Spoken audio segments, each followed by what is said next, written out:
केंद्र सरकार मुर्दाबाद, मुर्दाबाद, हमारा मान सम्मान जिंदाबाद, जिंदाबाद। धन्यवाद सर।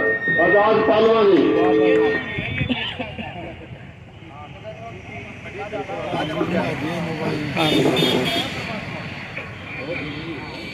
आदरणीय अध्यक्ष मंडल ज्वाइंट एक्शन कमेटी,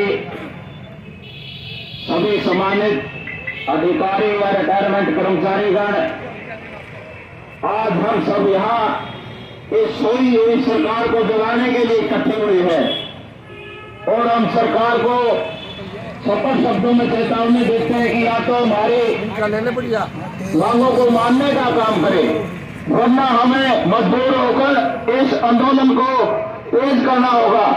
साथियों, हमने सरकार से कोई खजाना नहीं मांगा। हमारी जो मांगे हैं कि 65, 70 और 75 साल में 5%, 10% और 15% की पेंशन वृद्धि की जाए। इसके अलावा मेडिकल कैशलेस की सुविधा दी जाए। जो मेडिकल भत्ता है वो 1000 से बढ़ाकर 3000 रुपए किया जाए। इसके अलावा ओल्ड पेंशन स्कीम को लागू किया जाए, एलटीसी की सुविधा दी जाए। ये कोई बड़ी मांगे नहीं है, लेकिन सरकार दिन प्रतिदिन हमें गुमराह करती चली आ रही है। करनाल में हमारे साथी मिले थे तो प्रदेश के मुख्यमंत्री ने मजाक उड़ाते हुए कहा कि आप तो पहले ही ज्यादा ले रहे हो। ये बड़े दुर्भाग्य की बात है साथियों, जबकि सांसद और विधायक है वो एक पेंशन में जितने बार बनते हैं उतनी बार उनको पेंशन मिलती है और हमारी एक बार की पेंशन का मजाक उड़ाते हैं। बड़े दुख की बात है। और देश का प्रधानमंत्री और केंद्र सरकार हमें आपस में फूट डालने के लिए, हमारे को लड़ाने के लिए तरह तरह के हथकंडे अपनाती है। कभी अपने जातियों के रूप में लड़ाया जाता है, कभी धर्म के रूप में। इसलिए साथियों, समय आ चुका है, हम सब ने मिलकर इस लड़ाई को लड़ना होगा। जो देश गलत दिशा में और गलत हाथों में चला गया है, उसकी दशा और दिशा को बदलने के लिए, क्योंकि आप आज उस सीएम के पड़ाव में है जो अपनी जिम्मेवारी से फारिग हो चुके हो। आपने अपने जीवन काल में अपने महकमों में अच्छे तरीके से काम किया है और नेतृत्व भी किया है, लेकिन आपका हमारा सबका कर्तव्य बनता है कि हम हर समाज को जागरूक करने का बनाना चाहते हैं, हमारे को तोड़ना चाहते हैं, हमें जातिवादी में और धर्म के ऊपर आपस में लड़ाकर अपना फायदा उठाना चाहती है, तो हमें जागरूक करना होगा लोगों को। ये हमारी जिम्मेवारी भी बनती है और हमारा कर्तव्य भी बनता है, क्योंकि देश का प्रधानमंत्री सब विपक्ष प्रश्न पूछता है तो 1.5 घंटे का समय लेता है। अपने पता है सभी में कि जो लोकसभा का टाइम होता है वो बड़ा कीमती होता है। 1.5 घंटा बोलता है, लेकिन विपक्ष की कोई भी बातों का जवाब नहीं देता। इस देश के प्रधानमंत्री ने शर्म आनी चाहिए। जो बातें विपक्ष पूछता है उसका कर्तव्य बनता कि उन बातों का जवाब दे, लेकिन गोल मोड़ करके लोगों को गुमराह करके इधर उधर की बातें करके हमारा जो पैसा खर्च होता है, हम टैक्स देते हैं, उसका वो अपमान भी करता है। और देश की जो अर्थव्यवस्था है आज आप देखिए किधर गई हुई है। जो ईंधन कंपनी थी उसके हाथों देश की पूंजी को इस सरकार ने उन्होंने बांध लगा हुआ है। ईंधन कंपनी तीसरे नंबर से एकदम 23वें नंबर पर चला गया, जबकि 2014 में चाहते देश के प्रधानमंत्री से कि अडानी इन 8 सालों में किस प्रकार से तीसरे नंबर पर चला गया। अगर विपक्ष सवाल पूछता है, विपक्ष को दबाया जाता है। साथियों, ये बड़े दुर्भाग्य की बात है जब विपक्ष कमजोर होगा। धन्यवाद आजाद जी। कमी महसूस कर रहे हैं महिला रिटायर्ड की, उनमें से एक महिला नेत्री है रामप्यारी नरवाना से। सैनी साहब के बाद वो तैयार रहे बोलने के लिए। रामप्यारी नरवाना। मान सम्मान के योग आज के धरने के अध्यक्ष मंडल, ज्वाइंट एक्शन कमेटी जिलाधीन वो मेरे दिले बख्शे आए हुए पेंशन, वो मेरी माता शक्ति।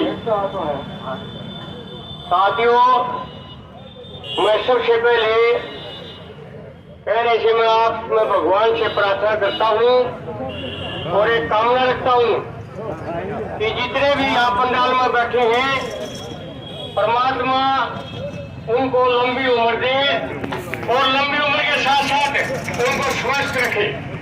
ये मेरी काम है। नमस्ते, Vande Mataram. Revolution India channel पर आप सबका हार्दिक स्वागत, अभिनंदन।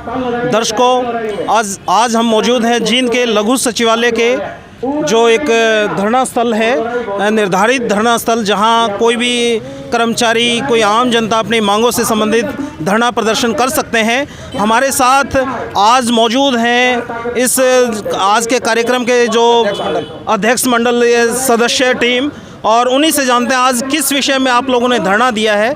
और बताइए सर। ऐसा ये कि हमारे जो रिटायर्ड कर्मचारी है उनकी सभी मांगे हैं, कुछ ग्रीवांसीज है सरकार के साथ। और 15-12 को हमारा ज्वाइंट कमेटी ने करनाल कन्वेंशन किया था, वहाँ ने हमें सरकार को चिताया भी था, लेकिन सरकार ने कोई संज्ञान नहीं लिया। अभी सभी एडजॉइनिंग स्टेट्स में 65, 70, 75 में जो है ना उनको 5%, 10% की वृद्धि है, लेकिन हमारे यहाँ कभी नहीं है। और सिर्फ 80 साल के 80 साल तक आदमी जीते नहीं तो इसका फायदा नहीं उठा पाते। जी, तो इसका फायदा उठा नहीं पाते। तो जब ये 80 के बाद हमें लेना है क्या इसका फिर? तो सरकार हमारे साथ नाइंसाफ़ी कर रही है। इसी बारे में आज एक सभी जिलों के माध्यम से और सभी जिला हेडक्वार्टर पे है ना धरना दिया गया है। सभी रिटायर्ड कर्मचारी हैं और सभी डिपार्टमेंटों के, कॉर्पोरेशन, बोर्ड, निगम, सरकारी या सरकारी। आपका शुभ नाम सर? सत्यवान मुदगिल जी। और इस हरियाणा पेंशन समाज से रिलेटेड है, ऑल इंडिया लेवल की एसोसिएशन है और सभी स्टेट 22 स्टेट में 16 स्टेट में है जी। तो हम इसके साथ हैं, सारे हमारे हैं।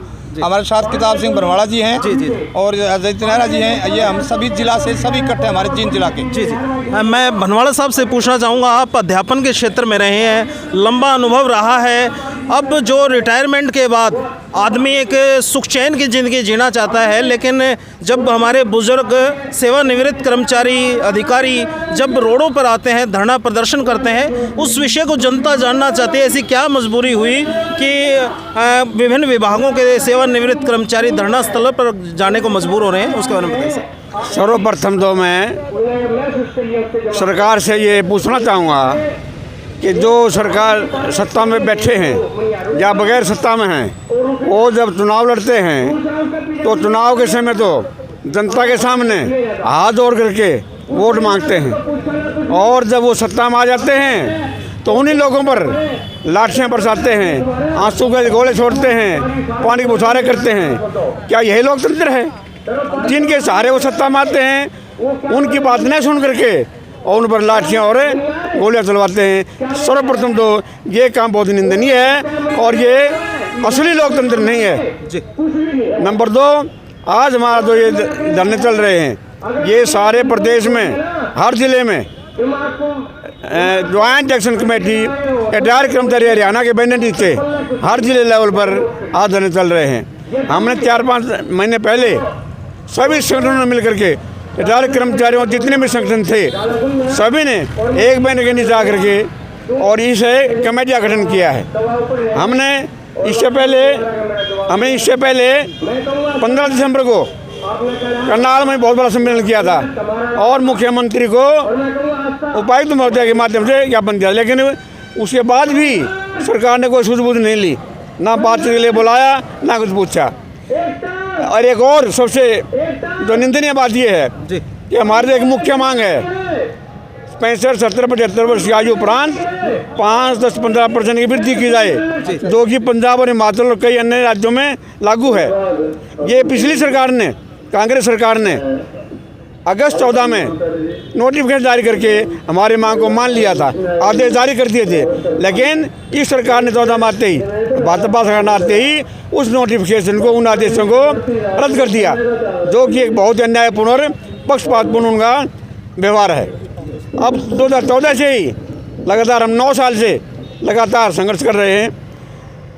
एमएलए से, मंत्रियों से, मुख्यमंत्रियों से, उप मुख्यमंत्री से, सभी से हम अपना ज्ञापन दे रहे हैं। लेकिन आज तक बड़े दुख की बात है कि सरकार ने किसी भी लेवल पर रिटायर्ड कर्मचारियों के संगठनों को अब बातचीत के लिए भी नहीं बुलाया है। इस तरह की संवेदनहीन सरकार, इस तरह की सरकार जो है आज तक हमने कभी देखी नहीं। इसलिए हमने अब रिटायर्ड कर्मचारियों ने इस वृद्धावस्था में ये फैसला लिया है कि बस सरकार के साथ संघर्ष किया जाए, धरने प्रदर्शन किए जाएं। तो उसी कड़ी में आज धरना दिया जा रहा है हर जिले में।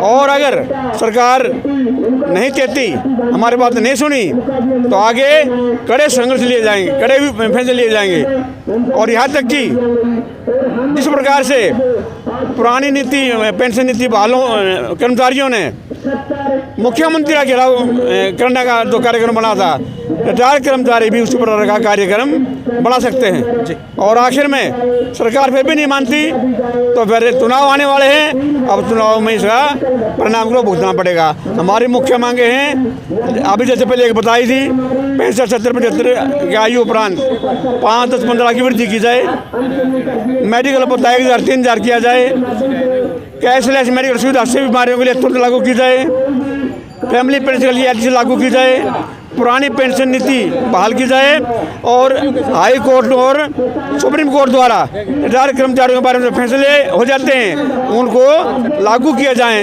ये उनको लागू नहीं करते और लटकाए रहते हैं। ये सर्वोच्च न्यायालय का अपमान है, लोकतंत्र का अपमान है। तो हम सरकार से ये अनुरोध करते हैं कि समय रहते वो चेत जाएँ और इन बूढ़े आदमियों को अगर तरसाओगे तो पाप होगा और उसका परिणाम भुगतना पड़ेगा। आपका शुभ नाम सर? किताब से बनवाला सदस्य, रिटायर्ड कर्मचारी ज्वाइंट एक्शन कमेटी, रिटायर्ड कर्मचारी हरियाणा सदस्य।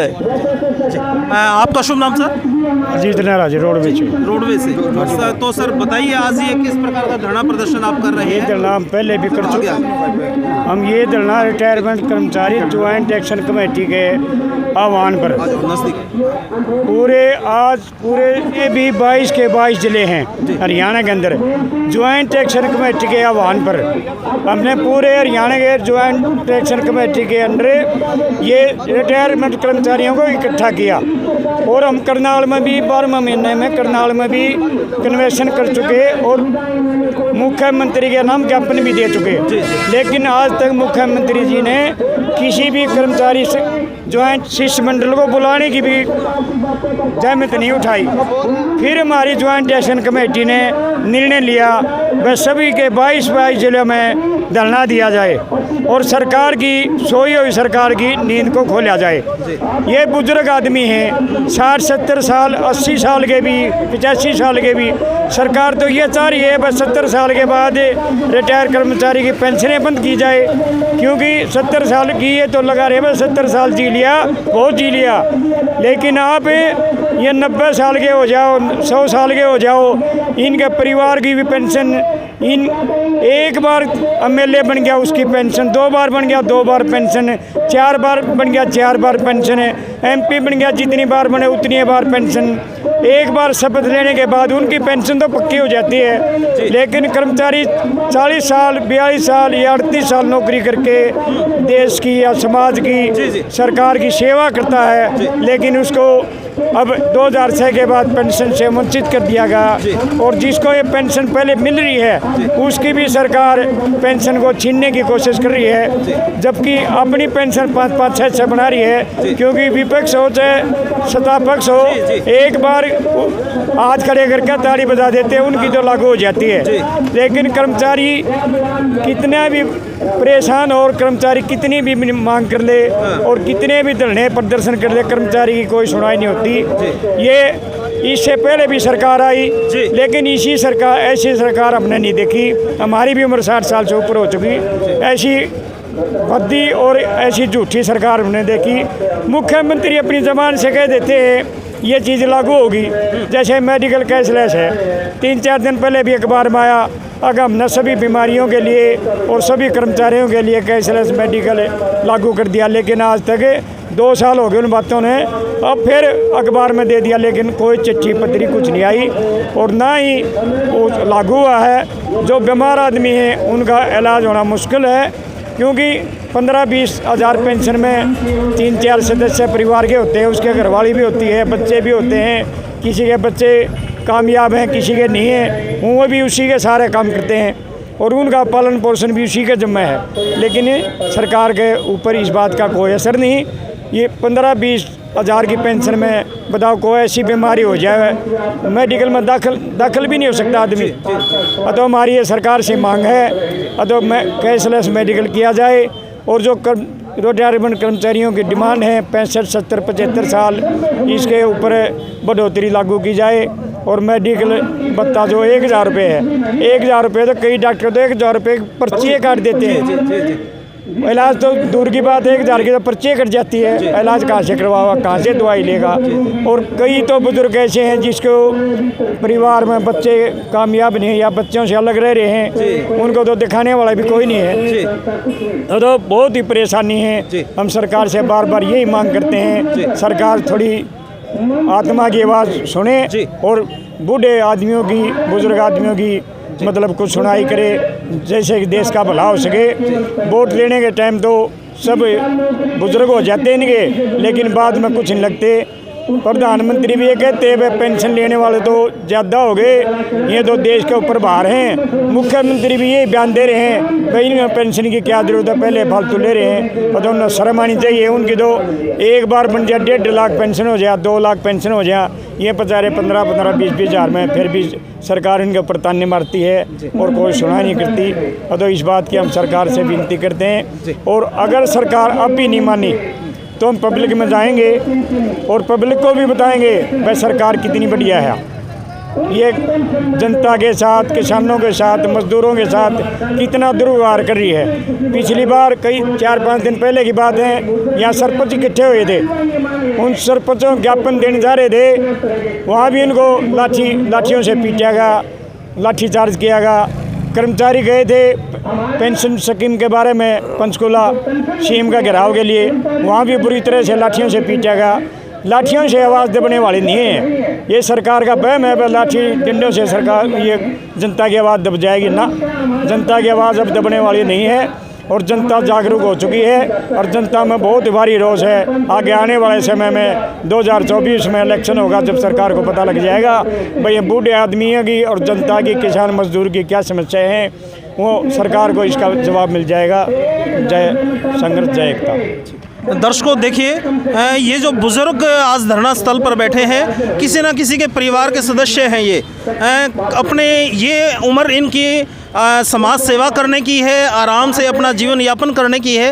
इस प्रकार से धरना प्रदर्शन करने की इनकी ये उम्र नहीं है। इसलिए सरकार को सहानुभूतिपूर्वक इन सब की जायज़ मांगों पर विचार करते हुए इनको बातचीत का एक रास्ता तैयार करना चाहिए और इस प्रकार के मंचों पे जो संगठन खड़े हैं उनको एक मंच पर बुलाकर उनकी मांगों पर सहानुभूतिपूर्वक विचार करना चाहिए और उनकी सभी जायज़ मांगों को तुरंत मान लेना चाहिए। जय हिंद, जय भारत, वंदे मातरम। एक अपील है 12 एसोसिएशनों के, ब्लॉक लेवल के, डिस्ट्रिक्ट लेवल के जो भी पेंशनर यहाँ पहुँचे उनका दिल की गहराई से धन्यवाद भी करता हूँ और उनको मैं प्रणाम करता हूँ, मातृशक्ति को भी प्रणाम करता हूँ। साथियों, आप लोगों ने पेंशन